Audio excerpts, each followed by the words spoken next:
시편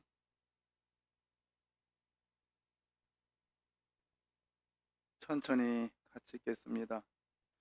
복이 있는 사람은 악인들의 악인들의 길을 길을 따르지 따르지 아니하며 아니하며 죄인들의 죄인들의 길에 길에 서지 서지 아니하며 아니하며 오만한 오만한 자들의 자들의 자리에 자리에 앉지 앉지 아니하고 아니하고 오직 오직 여호와의 여호와의 율법을 율법을 즐거워하여 즐거워하여 그 그 율법을 율법을 취하로 취하로 묵상하는도다. 묵상하는도다.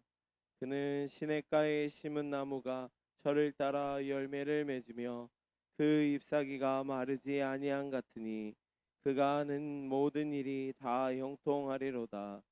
악인들은 그렇지 아니하며 오직 바람에 나는 겨와 같도다. 그러므로 악인들은 심판을 견디지 못하며 죄인들이 의인들의 모임에 들지 못하리로다. 무릇 의인들의 길은 여호와께서 인정하시나 악인들의 길은 망하리로다. 이상은 하나님의 말씀입니다. 아멘. 우리는 계속해서 팀 켈러의 기도 이제 거의 무르익어 가는데요. 절반 좀 지났습니다. 그리고 이제 다음 이제 양들이 조금씩 많아지면서 빨리 끝날 거예요. 오늘은 지난번에도 약간 언급을 했는데 말씀 묵상. 그러니까 제가 주장하는 것 중에 하나가 이거죠. 말씀을 묵상하지 않고 기도한다면 그거는 자기 생각에 결론이 나올 수 있는 확률이 많아요. 말씀을 읽지 않고 기도한다면 기복주의요, 신비주의요, 자기 주장이요, 고집이 나올 수 있어요. 그리고 또 하나는 뭘 봤네, 들었네, 보이네. 이거는 100% 말씀을 읽지 않고 기도하는 거예요. 함부로 설령 봤다 할지라도, 보인다 할지라도, 아니 들린다 할지라도 말씀 묵상하고 기도한다면 그런 얘기가 안 나오죠. 그래서 말씀 묵상을 어떻게 될 것인가, 그리고 어떻게 하면 그 말씀 묵상을 통해서 풍성한 기도자가 될 수 있을까. 쉽게 말하면 기도 잘하기를 원하신다면 말씀을 묵상하시면 돼요. 기도 잘하시기를 원하시면 아멘. 근데 이 기도를 잘한다는 개념이 사람 앞에서 뭐 그럴싸하게 거창하게 하는 게 아니라 하나님 앞에서 잘하는 기도가 뭘까? 하나님 앞에서 그는 말씀을 묵상해야 되는데, 말씀을 묵상할 때 팀켈레는 곱씹어라, 마음을 쏟아라, 반응하라, 그리고 기도하라. 이게 이제 어떤 표본으로 얘기하면서, 자 그러면 곱씹는 것이 뭘까라고 이야기하면서 이렇게 말을 합니다. 곱씹는 것, 제가 종종 말씀드렸잖아요. 시편 1편에 보면 여호와의 율법을 취하러 뭐하는 자로라? 묵상하는 자로다. 이게 뭐라겠죠? 곱씹는다, 곱씹는다. 묵상이다 라고 하는 단어는 곱씹는다, 즉 심한 얘기했잖아요. 입으로 뭐한다? 씨부렁거린다. 그런 표현이 원래는 계속 곱씹는 거, 이게 말씀을 묵상한다 이런 뜻이라겠죠. 그래서 시편 1편에 복 있는 사람은 좀 잘렸네. 복 있는 사람은 악인의 길을 따르지 아니하며 죄인들의 길에 서지 아니하고, 그러면서 이 말씀을 가지고 이제 묵상을 하는 거예요. 근데 이거 이제 말씀을 가지고 묵상을 하는데 어떻게 하느냐? 잘 보십시오. 이 말씀을 이제 피터, 아니 그 누구죠? 유진 피터스는 이걸 가지고 얘기를 해요. 아, 이 말씀에서 나에게 주시는 그리고 교훈이 뭘까? 복 있는 사람은 악인들의 길을 쫓지 아니하며 죄인들의 길에 서지 아니하고 오만한 자들의 자리에 앉지 아니하고 오직 여호와의 율법을 즐거워하여 주야로 묵상하는도다. 그는 시냇가에 남은 시무가 시대를 쫓아 이건 철을 따라서 열매를 맺으리니 맺으며 그 잎사귀가 마르지 아니한 같으니, 그러면서 얘기를, 오직 바람에 난 악에는 그렇지 아니하며 오직 바람에 나는 겨와 같도다. 이 말씀을 묵상하면서 요즘 피터스는 첫 번째 이렇게 말합니다. 이 말씀에 주시는 하나님의 음성은 안정이다. 안정이다. 왜? 말씀을 보니까 왜 안정인가? 나무가 뿌리가 깊어요. 시냇가에 심은 나무가 계절을 따라서 열매를 맺는다. 잎사귀가 마르지 아니한다. 이거는 뿌리가 깊이 내리다 보니까 안정이다. 그러면서 안정이니까 어떻게 해요? 열매를 맺었다. 아, 기쁨이다. 그리고 하나님께서 계속 그 길을 인정하신다. 소망이다. 그리고 이 말씀이 주시는 교훈 중에 하나가 시절을 쫓으니까 활기차다. 잎사귀가 말이 아니한 것 보니까 아, 그래서 말씀을 주야로 묵상해야 되겠구나. 뭐 이렇게 말을 해요. 그 다음에 두 번째로는 또 뭐냐? 변화다, 변화. 이 말씀은 이 시편 1편이 나에게 주시는 메시지는 뭐냐? 변화라고 하는 것이다. 어떻게 변화라는 거야? 성장으로. 시냇가에 심은 나무는 계절을 쫓아서 잎사귀가 마르지 아니하고 열매를 맺는다. 점점 자랄 거 아닌가? 근데 반대적인 거, 그렇지 않는 게 있지 않나? 바람에 나는 겨와 같도다. 겨는 뭐예요? 뿌리가 없는 거예요. 불완전한 거야. 아, 말씀을 묵상하는 자는 뿌리가 내려서 변화가 되는구나. 그 다음에 세 번째, 유진 피터스는 그렇게 말을 해요. 말씀을 묵상하면 복이 온다. 성정과 안정이 함께하기 때문에 말씀을 묵상하면 복이 온다. 그래서 유진 피터슨의 시편 1편의 묵상의 방법이었어요. 자, 그러면서 이 곱씹는다.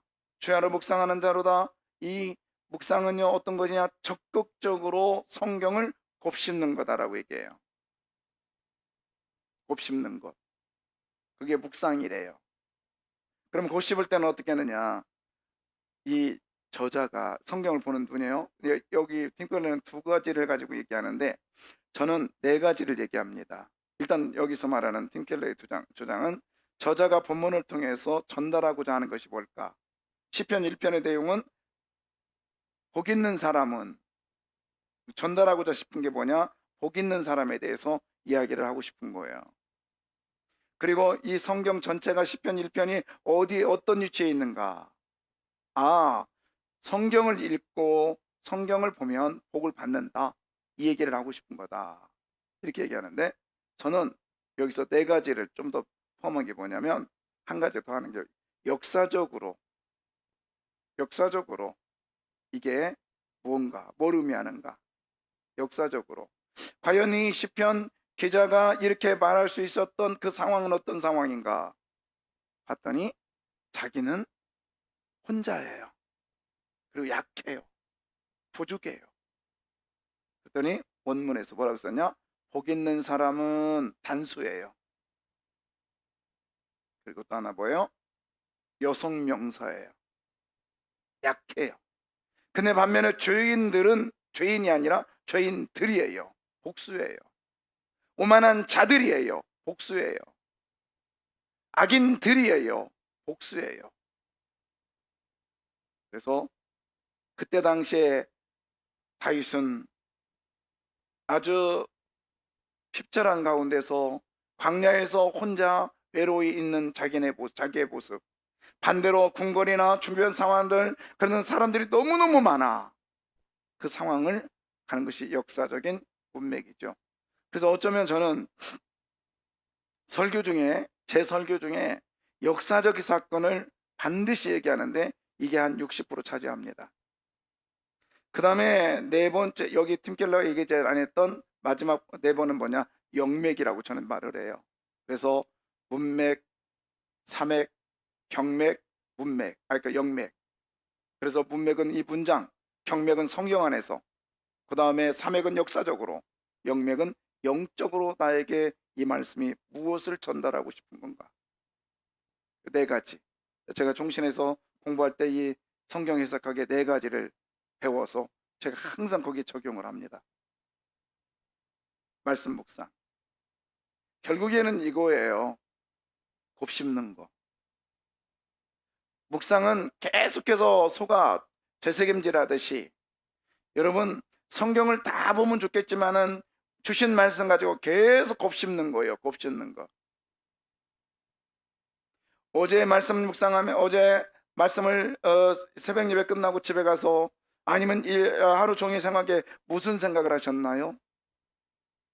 저는 계속해서 곱씹은 게 있어요. 기도는 의무고 훈련이다. 곱씹는 거예요. 계속해서 곱씹는 거예요. 그러면 어떻게 되느냐? 뿌리까지 내려가죠. 마치 이거예요. 묵상은 성경을 마음 바닥 밑까지 끌어들이는 것. 쉽게 말하면 이 말씀이 내면 깊숙한 곳에 나를 집어넣는. 그래서 이 나무가 영양분을 밑에서부터 바닥에서 쭉 빨아서 올라와서 자기화시키는 거예요. 내면 깊숙이. 그리고 저자는 계속해서 말하죠. 성경은 뭐냐? 맛보는 거다. 성경은 먹는 거예요. 그냥 먹는 거. 그래서 내 입에 달아요. 그런데요, 먹고만 끝나면 안 되잖아요. 뭐 해야 돼요? 소화시켜야지. 그래야 내 것이 되지. 네. 소화시키는 거예요. 그러니까 이 소화시킨다는 게 뭐예요? 말씀대로 살아가 보는 거예요. 말씀대로 살아가 보는 거예요.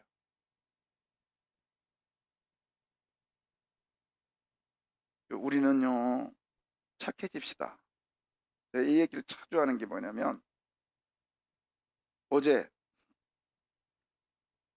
우리 교육자들하고 우리 안수사님, 안수사님들하고 그냥 현관이 난리가 아니에요. 공사하는데. 여러분 그 엘리베이터 딱 타고 오셨을 때 바닥 보셨나요? 표정이 안 보셨구나. 바닥도 다 바꿨다고. 좀 관심 좀 가져요. 그렇게 바쁜데 어떤 여자분이 들어왔어요. 화장실 가야 되겠대. 갔다 나오셨어. 커피를 들고 있어요.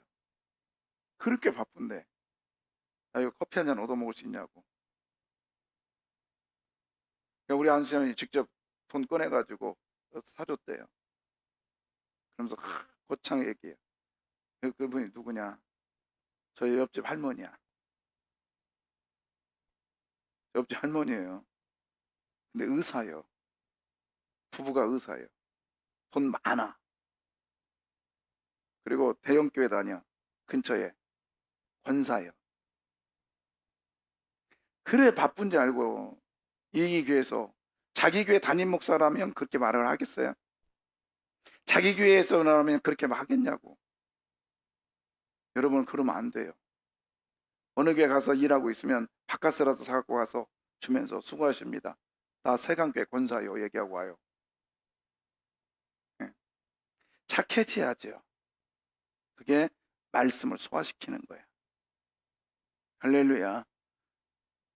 그거 커피 내가 사준 것도 아닌데 300원밖에 되지 않는데 계속 화가 나는 거예요. 나 지금. 왜 한국교회 교인들이 왜 이 모양일까? 한국교회 교인들이 왜 10수년을 다녔다고 하는데 왜 이 모양일까?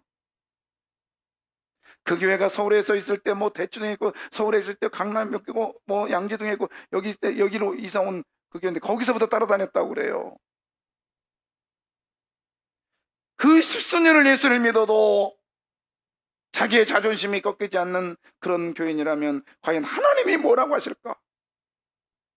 사랑하는 성도 여러분, 우리가 이렇게 특별 기도를 하고 그리고 또 뭐 부활절이고 고난절이 뭐 특세를 한다 할지라도 변화되지 않는 인생이라면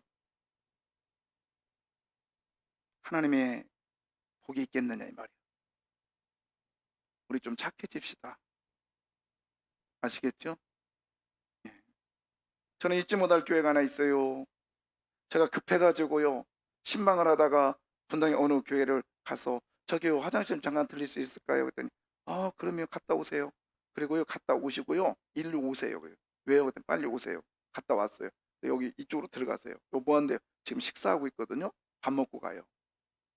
와 멋져. 그래서 밥 먹고 왔어요. 그대로요 제가 우리 교회 끼니 때 오면 사람들 그냥 가라고 안 해요. 예. 엊그제 또 옷 사러 오신 분한테 제가 밥 먹고 가라니까 밥 먹고 왔잖아. 저는 그런 감동이 있었기 때문에 하는 거예요. 그냥 하는 게 아니에요.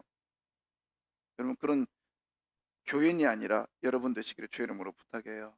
그래, 우리 그런 교회 됩시다. 아멘. 다행이야. 그분이 우리 교회 안 와서.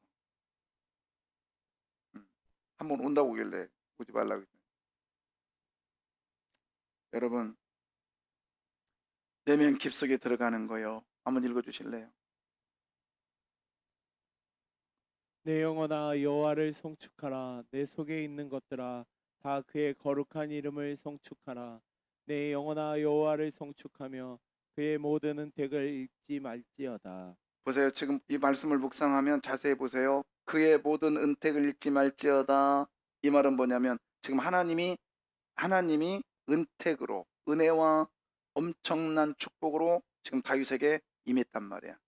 그럼 다윗은 이렇게 말해야 되잖아요. 오 하나님이여 영광 받아 주십시오. 역시 하나님이십니다. 역시 하나님은 대단하십니다. 이렇게 말해야 되는데 뭐라고? 내면 깊숙이 자기의 뿌리까지 내려와요. 그러면 누구한테 명령해요? 내 영혼아, 나야, 나란 놈아, 누구를 영광 돌려라? 그래서 먼저 자기의 밑바닥까지 있는 나를 끌어당겨서 끌어올려서 누구께 영광을 돌려? 하나님께 영광을 돌려. 내 자신이 먼저 밑바닥까지 내려가서 나를 끌어당겨서 하나님까지 올리라는 거예요. 예. 그러면서 이제 이 팀 켈러는 말씀을 묵상하라에 존 오웬이라고 하는 청교도 신학자의 그 주장을 이제 세 가지를 들어서 이제 구체적으로 예를 들어주는데, 저는 이 말씀이 너무 행복했어요. 역시 저는 말씀을 묵상해야 되는 목사인 것 같아요. 책을 묵상하는 목사가 아니라 말씀을 묵상하는 목사인 것 같아요. 그 말씀 묵상하는 게 너무 행복했어요. 그게 뭐냐면 이제 존 오웬은 뭐라 하냐면 생각의 초점을 잡아라. 뭐냐면 첫 번째로 성경을 어떻게 읽어라? 천천히 읽어라. 성경을 천천히 읽어라. 거꾸로 했네.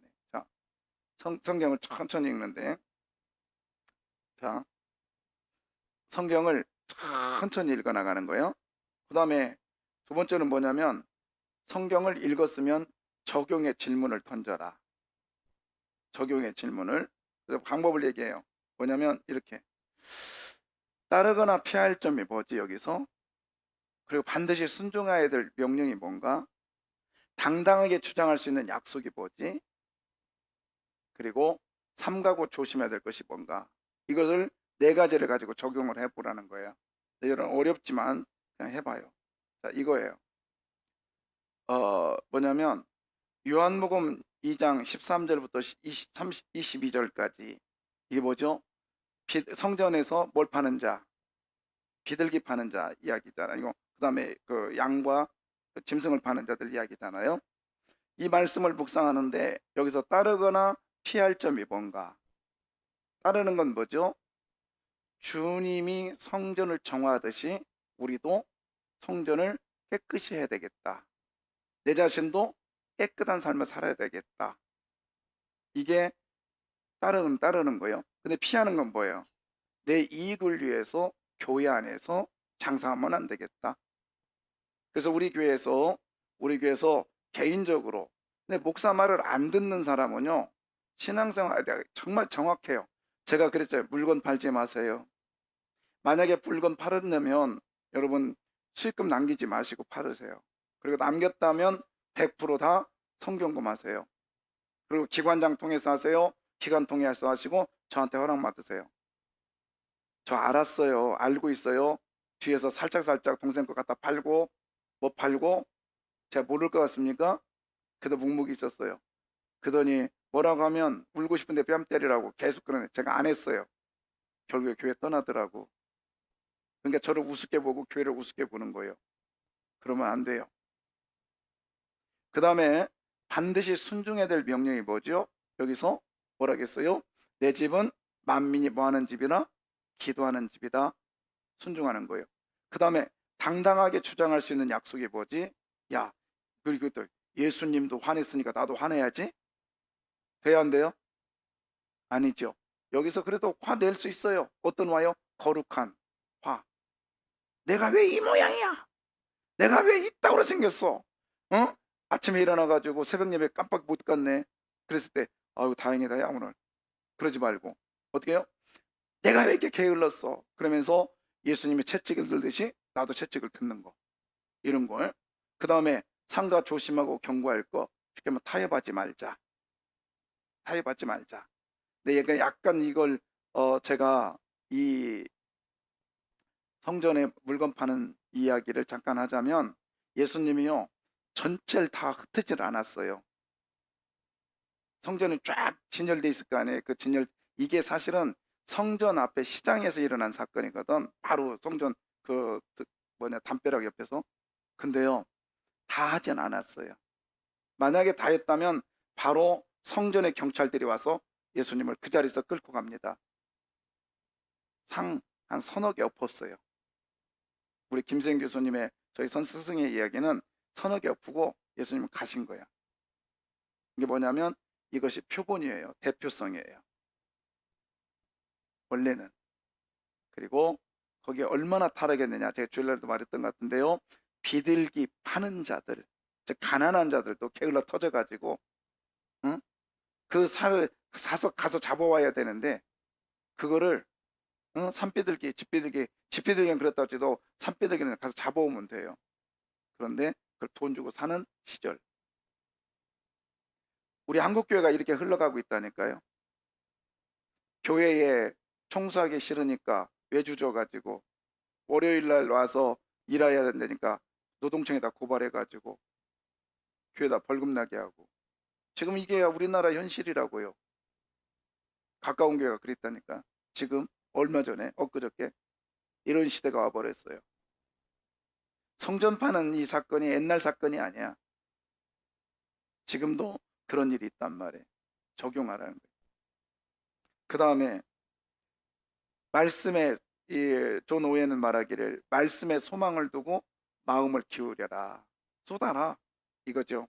말씀 묵상하다가 말씀 속에서 찬양이 나오고 기도가 나오면 적용하라는 거예요. 그리고 말씀을 내 삶에 적용해서 하나님 역시 내가 이렇게 살았습니다. 어제도 그렇게 바쁜데도 우리 권사님 오셨어요. 어이구 권사님 어떻게 오셨어요? 내가 사모님한테 얘기 못 들었어요. 깜빡했네요. 나 전도 나가려고 온 거예요. 적용이죠 적용. 그래서 수요일날 우리 사모님하고 둘이서 전도 1시간씩 전사님 어저께 나가야 되는데 바빠서 내가 말 안 했더니 안 나가더라고. 나가요. 그래서 여러분 마음이 동하신 분들은 수요일날 나오셔서 1시간만 하고 가보시면 돼요. 전체 운동은 안 일으킬 거예요. 저도 시간 되면 나갈 거예요. 우리 아무리 시대가 어려워도 말씀 적용하고 사시기를 주의 이름으로 부탁해요. 예. 전도 나오라니까 대답을 안 하는구나. 복 받으십시오. 해보세요. 자, 그 다음에 이제 또 뭐라고 하냐면 말씀을 즐거워하거나 부르짖어라 이렇게 얘기하는데요. 부르짖고 반응하라. 쉽게 말하면 준비를 다 갖춘 후에 여전히 이제 말씀을 읽었는데 이 말씀이 당혹스러워요. 그리고 이것 때문에 옴짝달싹을 못 하겠어. 그럴 때는 말씀 묵상하고 바로 이어질 게 뭐냐면 기도예요. 기도. 쉽게 말하면 말씀 보면 바로 어디로 연결해요? 기도로 가라는 거예요. 예. 그래서 말씀 묵상은 제가 말씀드렸죠. 다리 역할을 한다겠죠. 그래서 기도로 가는 연구하다가 말씀을 묵상하면 기도로 가는 다리란 말이야. 다리. 예. 그래서 여러분 기도하기 전에 말씀을 꼭 묵상하고 기도하시기를 바래요. 그리고 우리의 말씀의 초점은 어디에 되냐면 이거에 돼요. 누구냐면 여러분 잘 아시는 분이요. 누구요? 누구냐고? 예수님. 말씀 묵상의 시작과 진행과 그리고 끝이 예수여야 돼요. 여러분 이런 말씀은 안 돼요. 안 된다고. 뭐냐면 예수님께서 이런 거예요. 성경 해석하는데 관점이 여러분 토끼의 귀가 어떻게 생겼어요? 귀가 어떻게 생겼어요? 쫑긋하지요. 맞아요.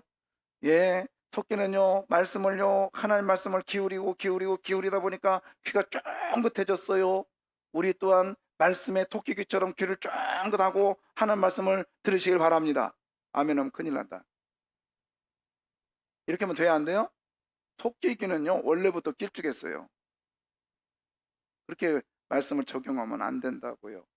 여러분, 예수님께서 베드로에게 찾아가셨습니다. 베드로에게 찾아가서 베드로에게 말합니다. Follow me. 내가 나를 따라오라. 그러면 내가 너를 사람 낚는 어부로 만들어 줄게. 베드로가 어떻게 했나요? 하나님 말씀을 듣고 따라갔습니다. 사랑하는 성도 여러분, 우리도 베드로처럼 하나님의 말씀을 듣고 그냥 예수의 말씀 듣고 다 버리고 따라갑시다. 베드로가 얼마나 훌륭합니까? 베드로가 대단합니다. 베드로처럼 대단한 인물이 됩시다. 이거 아니에요. 이렇게 해석하면 안 돼요. 어떻게? 베드로의 삶에 누가 찾아와요? 예수님이 찾아오셨습니다. 베드로는 자기 일에 바빴습니다. 그리고 자기 일에 분주했습니다. 그리고 어느 정도 재산이 있었습니다. 그리고 나름대로의 삶으로 성격도 있었습니다. 그런 베드로에게 예수님이 찾아오셔서 너는 나를 따라오거라. 그럼 내가 너를 만들어줄게. 내가 진짜 사람으로 만들어줄게. 그렇게 해서 베드로를 예수님이 변화시키고 베드로에게 순종하게 만드셨습니다. 그 베드로를 찾아와서 베드로를 순종하게 만들었던 예수님이 저와 여러분을 찾아오기를 원합니다. 그리고 저와 여러분을 찾아오셔서 베드로의 순종케 하신 그 예수님의 능력이 우리에게 오셔서 나 또한 순종의 삶을 살기를 원합니다. 이렇게 해석이 돼야 돼요. 다르죠? 예수가 중심이 돼야 된단 말이에요. 만약에 베드로가 중심이 됐다면 성경은 윤리요, 윤리. 도덕책이에요. 그래서 이것을 조금 어려운 말로 구속사적인 설교 원리라 그래요. 그래서 저는 여기에 벗어나지 않으려고 수도 없이 노력을 하죠.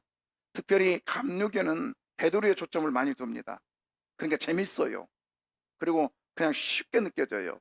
그러나 우리 장로교는 예수님에게 초점을 두니까 약간 어려워요. 그래서 여러분들은 수준이 높아.